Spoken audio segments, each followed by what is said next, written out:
Catus Maximus here, this time with an old Bonney wrench. This happens to be the 2828. That's just designating the specific 7/8 straight offset wrench. And the reason I'm calling this a straight offset wrench is because it has a particular design that I just don't see very often. I've been looking around online. I found, I think it was like Snap-on or Mac or somebody like that actually has a set like these, but they're just outrageously expensive. I'd like to find an old set of Bonnies. Really like Bonney. They are a really high quality tool company of yesteryear.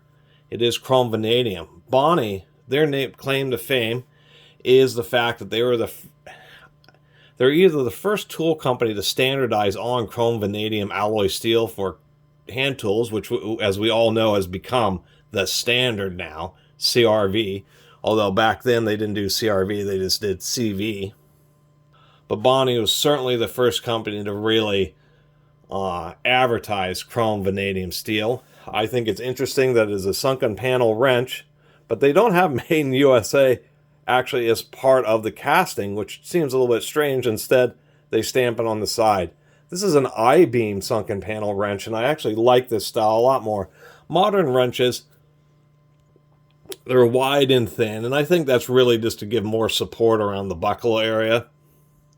Or maybe it's just cheaper to machine those dies. Maybe the forging dies last longer.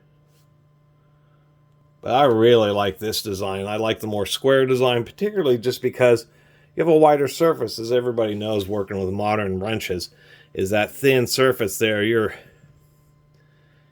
can kind of bite into your hand, especially if it's really cold out. And this I-beam style just gives you a wider surface, and it really is a comfortable grip. Seems to be a design lost of the annals of history, but once again, just gripping on this versus the sharp edge that's on a relatively sharp edge on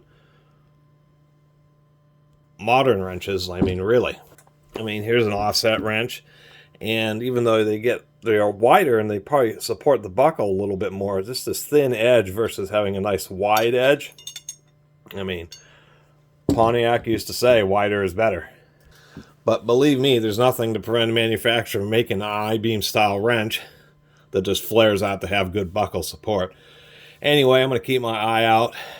Maybe someday on eBay or something, or just around, I'll run into more of these Bonnies. But I've seen an awful lot of tools at an awful lot of junk stores, flea markets, etc. And I can tell you that Bonney just didn't sell a whole lot of this style of wrench. That's just a sad fact, so it'll probably be a lifetime endeavor to build up a set of these. But sure do like them, and obviously the design style, as I was just showing with that other wrench, pretty much the standard, universal standard for offset wrenches is that they're two different sizes. You have an offset on one side and an offset on the other. For these, I listed as straight offset because I like that unique design, the fact that you have the offset side and you have a straight side, so making the wrenches a little bit more versatile. It is, like in this case, 7/8, the same size on both sides, so of course to have a full set you would have twice as many wrenches as normal offset wrenches would come as like a 6-piece set, giving you 12 different sizes. With these, obviously you need a 12-piece set, but I really like the combination of having both offset and straight. And then as far as Bonney, I've always really been satisfied with Bonney tools. Even their old ratchets are really nice, although the big drawback to old Bonney ratchets is that they have some of the largest they're round head ratchets, and they have some of the largest heads of the entire tool world. It's crazy how oversized their ratchets are. The manufacturing quality, who knows when this was made, 50s, 60s, something like that. But we can see just a nice curvature if we roll this around. Like the grinding on this, maybe it's just this particular wrench, but that is surprisingly symmetrical and even all the way around. Same thing on this side, just really even and symmetrical. I mean, you go to Harbor Freight and look at a lot of wrenches. That's the biggest difference, I mean, is that when they're doing the grinding of the forging flashing, that you end up a little bit taper this way, a little bit of taper this way. Maybe it's kind of lopsided, but this wrench is like really surprisingly symmetrical. If we look at the thickness of the wall, it's like the broach, the centering of the broach versus the forged ring is really good. on both sides of this. I'm just really surprised on how well at least this particular wrench came out of manufacturing. I mean, it's darn near perfect. I'd certainly say would be a Snap-on quality, and back when this was made, easily as good as Snap-on.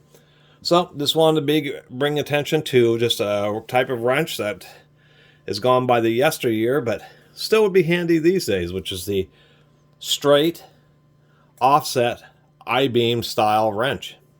And man, I would really like to see a set of I-beam wrenches these days. This is probably peak ergonomics for a box wrench right here. Really appreciate everybody watching, and subscribe if you can. See you next time.